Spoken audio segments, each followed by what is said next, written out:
ही सलामी जोडी मैदानाच्या आतमध्ये संदेश आणि संजू ही जोडी। पहिला चेंडू चांगला फटका यावेळेस बॉलला पाठवलाय एक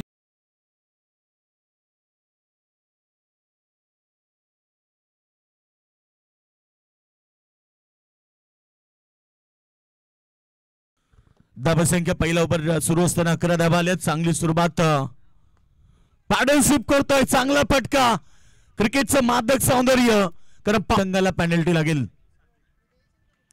पहिला चेंडू स्वॅग से करेंगे सबका स्वागत मत मागणी ठरले 50 धावा। पुन्हा एकदा प्रहार यावेळेस डीप मिड विकेटच्या वर्ण कक्ष आणि इकडे रोहित शर्मा कक्ष हे स्टँड बनवले गेलेत परंतु इकडे stand and deliver stand and dispatch यावेळीचा फटका पुन्हा एकदा